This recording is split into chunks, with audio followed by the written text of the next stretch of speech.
Hi, everyone, and welcome to Volunteer Mobilization. My name is Jennifer Moore, and I'll be your course facilitator for this term of Volunteer Mobilization. I've been facilitating this course for several years now, and I'm looking forward to working with all of you and getting to know you and the work you're all doing at your sites over the next several weeks. It's always a fun journey, and I hope you're ready to learn a lot. Now, this is an introductory course, and it's designed to be substantial and rigorous enough for college credit, but also designed to be manageable for you, with rewarding practical lessons that you can apply immediately at your site. It's a good course for any of you in new or just starting up a volunteer program, but also for those of you in existing programs who may want to build your knowledge around volunteer mobilization. So again, my name is Jennifer. That's me right there on the screen. And I've, like I said, been teaching volunteer mobilization for several years now. I've also taught resource development for VISTAs, which includes fundraising and grant writing.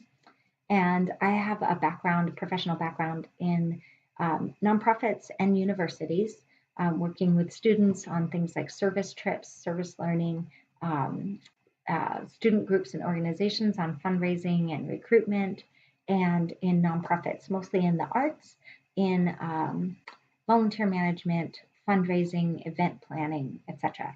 And I currently work for my local library. I work with a lot of volunteers there and do some long and short-term volunteer projects in my community. So please do let me know if you have any messages for me in the course. The best way to reach me is by sending me a private message through the course messaging system. So when you log into the course, you'll see a couple of different ways to link to the messaging system. It'll literally just say message, which we'll see in a few minutes.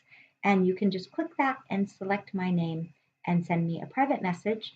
This is the best way to reach me because it keeps track of all of our conversations in one place, and we don't have to hunt and peck through our emails to see if we've gone back and forth and chatted with each other through email.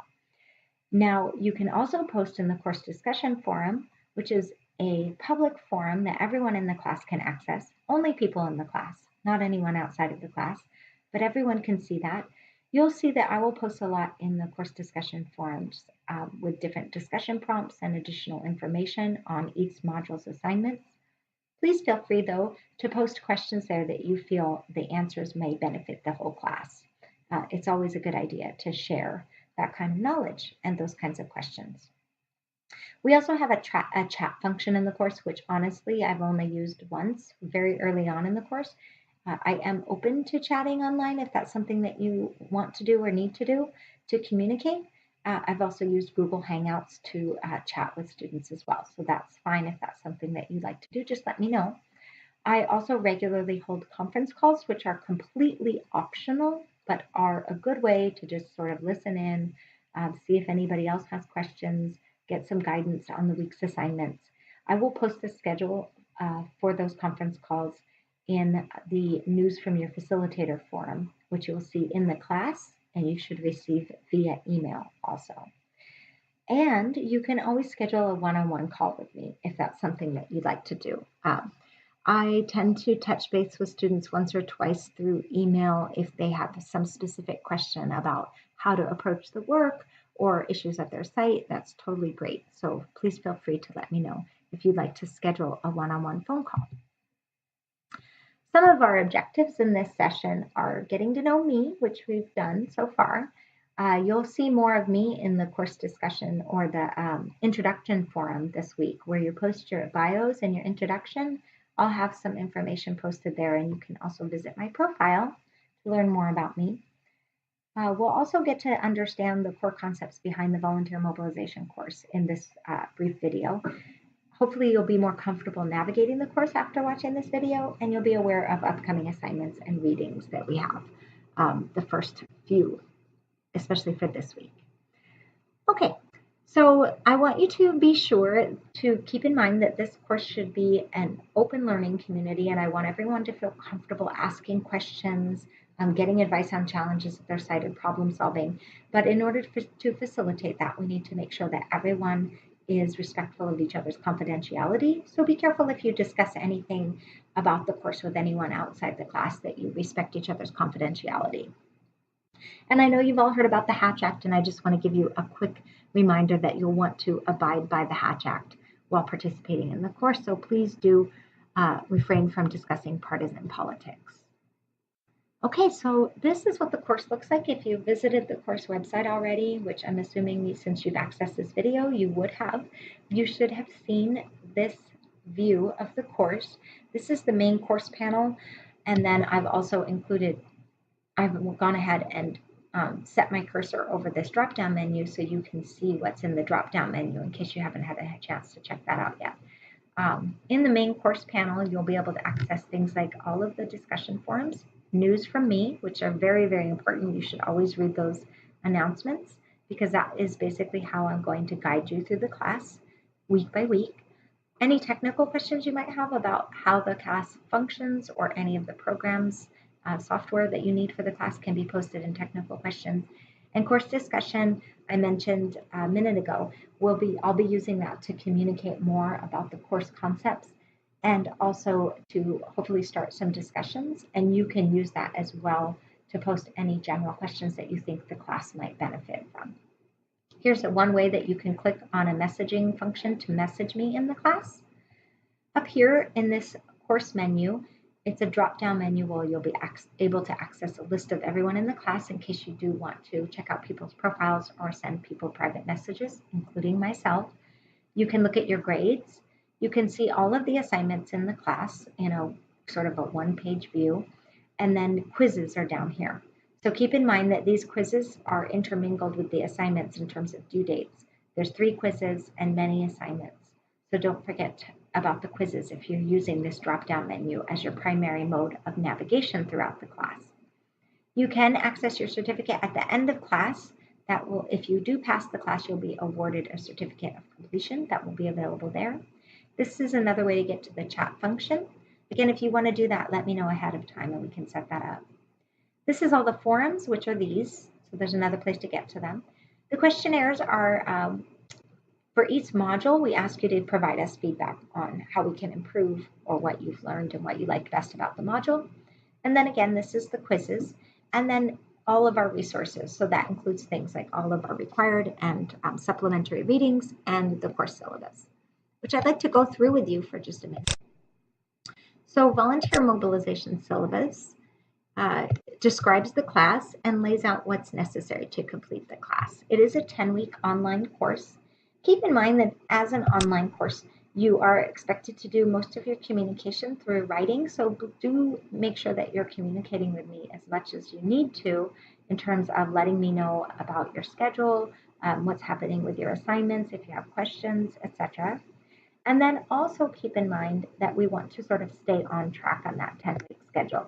So we don't want to work too far ahead or get too far behind. And I'm going to discuss things like our late policy in just a minute here. Okay. Here's some of our course objectives and then the course features. And I'd like to go through this a little bit with you. So the course has 4 modules, which also includes an introduction week and a conclusion week. So the 4 modules are where we do the bulk of our learning. The course introduction is this week, and the course conclusion is a final week in which we just ask you to reflect very briefly on what you've learned in the course. The quizzes are all open book. There will be 3 of them for 3 of the modules. They start in module 2 and they go 2, 3, and 4. Modules 2, 3, and 4 have quizzes. The worksheet assignments are also in the first week of each module. You'll have a worksheet. And then those worksheets are used to help guide you into your final work products, which are the final week of each module. So the second week of each module. And the introduction and concluding assignments. So this week you'll be completing, posting your own introductory message or bio in our introduction forum, which is not included in the main page of forums, but is its own assignment. And then you will also be watching this video, just like you are now, visiting the Volunteering in America website, which we'll talk about in a minute, and then submitting a written document with some information as part of your first week's assignments. We're going to skip some of this, but you can read through the course at a glance if you'd like, just to see what exactly is expected each week. But in order to complete the course, you will need to earn a minimum of 200 I'm sorry, 140 out of a total 200 available points, which is 70%. So that's not too terribly difficult to do.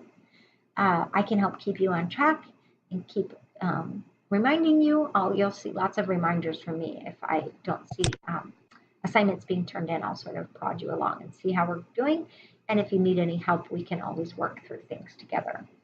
In order to pass the course, in addition to just earning those 140 points, you have to have completed 3 of the 4 final work products for each module, and you must turn in the final reflection.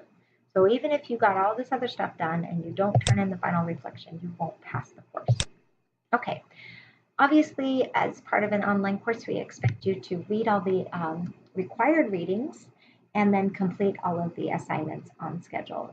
You certainly do not have to complete the supplementary readings, but they're there for you, and you are welcome to download them and save them for later.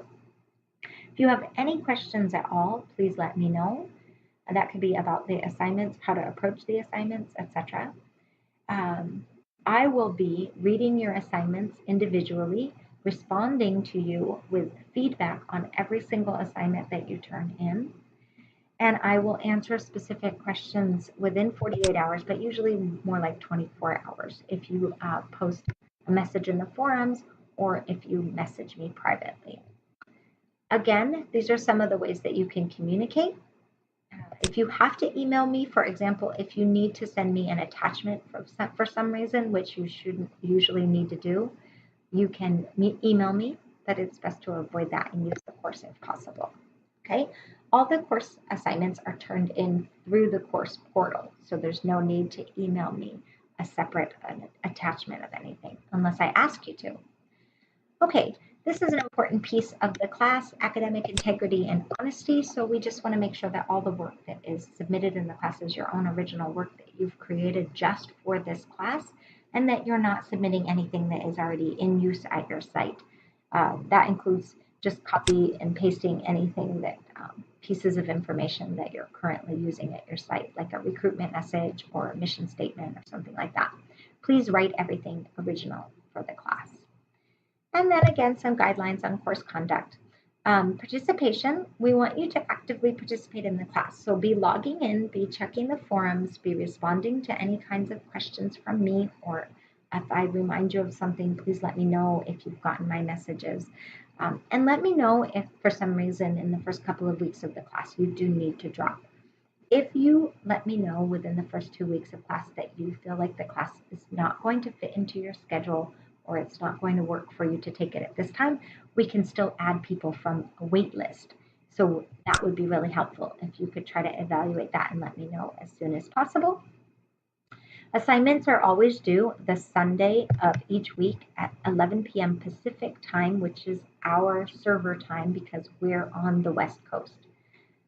There is a checklist with due dates and times that you can print or save. You do have the option of turning work in late with a deduction in points. If you turn in an assignment 1 day late, it gets 1 point deducted, 2 days late, 2 points deducted, etc., up to 10 days late, after which I cannot accept it. And if you do that, though, you could wind up not earning enough points to pass the class if you just rely on that late period. So what I would recommend is if you feel that you're going to be late or you think, oh my gosh, I'm just way behind this week. I've got XYZ project due at my site. We're doing an orientation, etc. Please just let me know by sending me a private message in the class. If you need to email me, do. And just let me know and we can work out an extension. So I can give you an extension of a day to a few days if that's something that you need, so that with an extension in place, you will not lose any points, but you do need to ask for that extension ahead of time, and I'm always happy to work with you.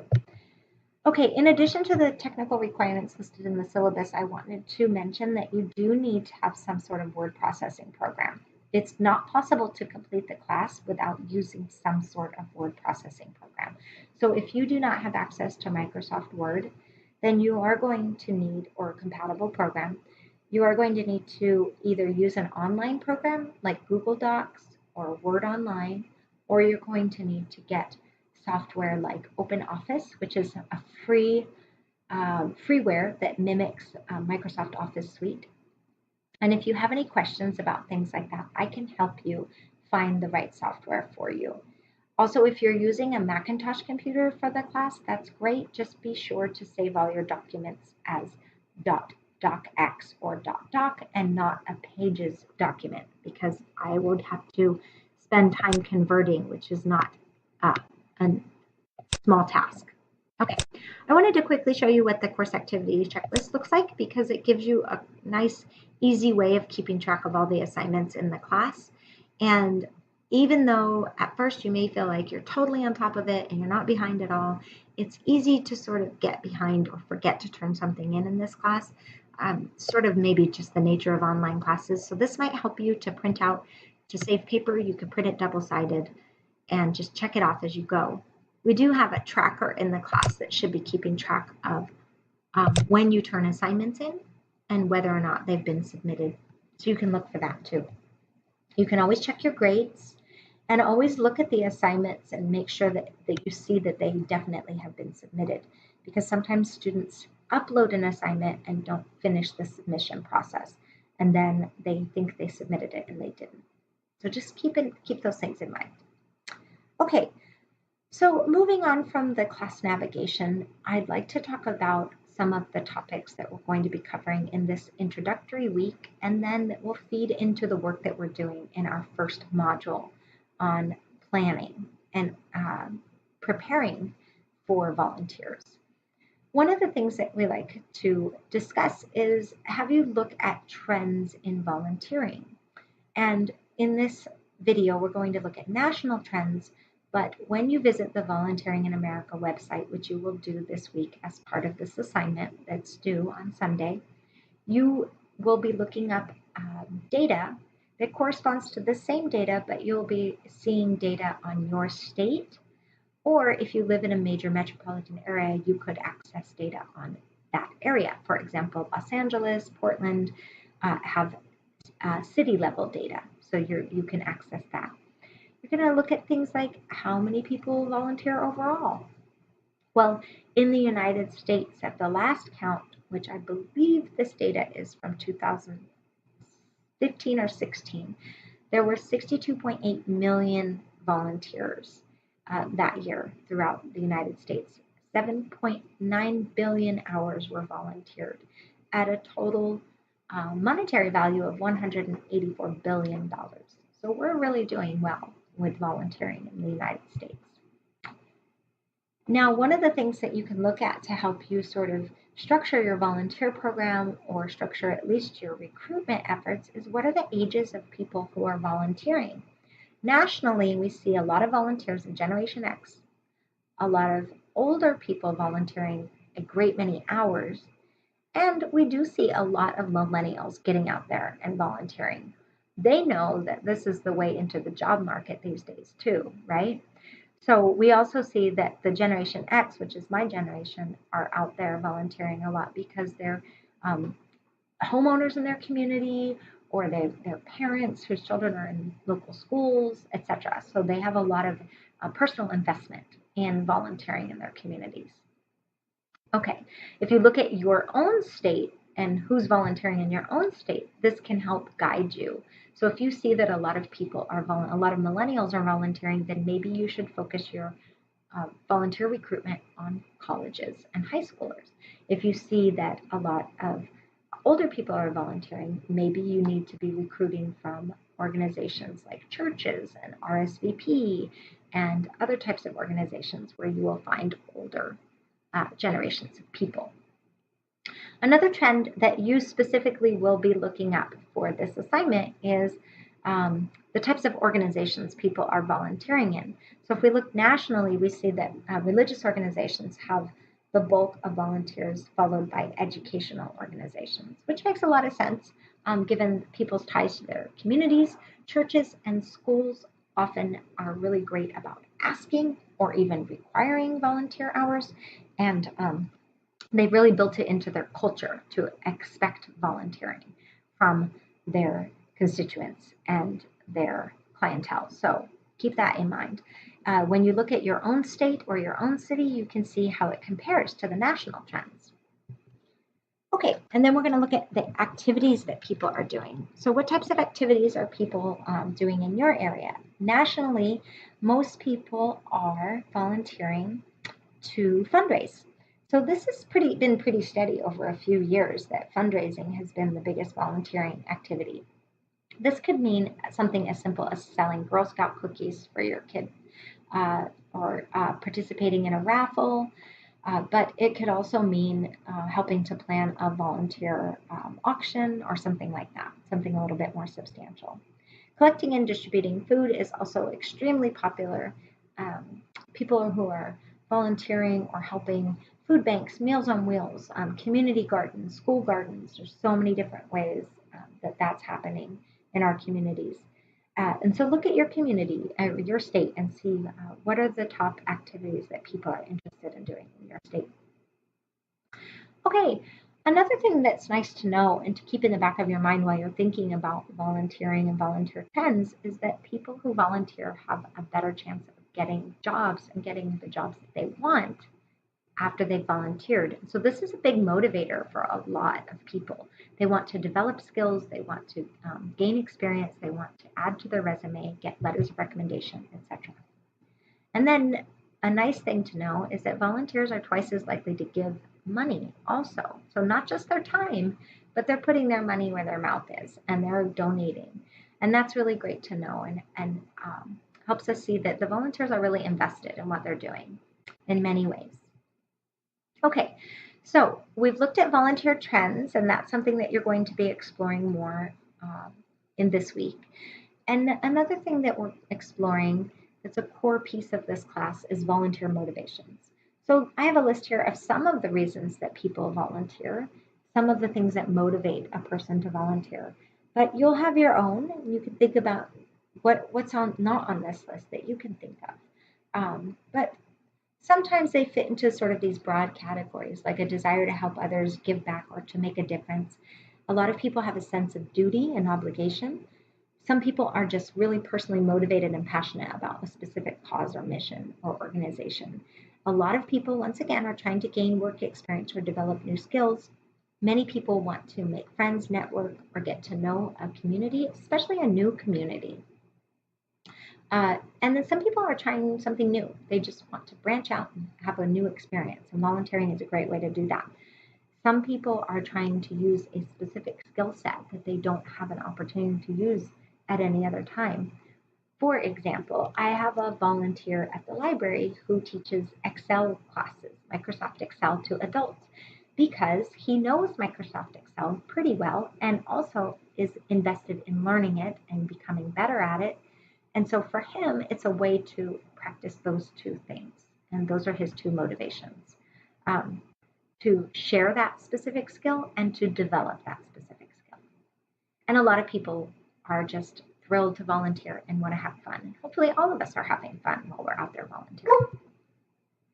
Okay, ownership and authority to think are one of the core volunteer needs. So volunteers, in addition to having motivations of why they volunteer, also need something from us. And one of the things that they need and that should be built into every volunteer position is a sense of ownership and some authority to think and make decisions about how that volunteer position plays out, the type of work that's done, how it's approached, etc. They also need responsibility for results. So they need to have clear outcomes and objectives that they know they're aiming for. When we talk about keeping score, we really mean how will you let them know if they're achieving the desired results? How are you going to keep them updated so that they can stay motivated? What are some clear expectations? Volunteers need to know what they're getting into. They need you to tell them the truth about how difficult the work is, if it's difficult, or if it's maybe kind of boring. And they just need you to make sure that you communicate that clearly and what they have to do to achieve the desired outcomes. Also, volunteers need to be used strategically so that their skills and interests are maximized and they feel valued and appreciated for what they can contribute. So throughout the class, we're going to be focusing on what we call strategies and systems. The beginning of each module will begin with planning and development and really brainstorming. on the types of needs, motivations. You're going to have worksheets that you'll complete at the beginning of each module, where really you're just doing a lot of brainstorming, planning, thinking things through, and sort of using the readings to guide your brainstorming and planning process. And then the modules will conclude with a final product. So by the end of the class, you're going to have completed a volunteer position description, a volunteer recruitment message, actually 2 volunteer recruitment messages, a volunteer recruitment plan, a volunteer interview protocol, and a screening protocol, an orientation outline, and a training plan. All of that will be what you leave this class with. Okay, so that's it for the overview. And if you have any questions, now you know how to reach me. You can look at the classroom and poke around, just spend some time in there getting to know the classroom, and always let me know if you have any specific questions. And check your email and check the news from your facilitator forum, most importantly, every week so that you get all the updated information from me. Thank you so much, and I'll look forward to enjoying the next 10 weeks getting to know all of you.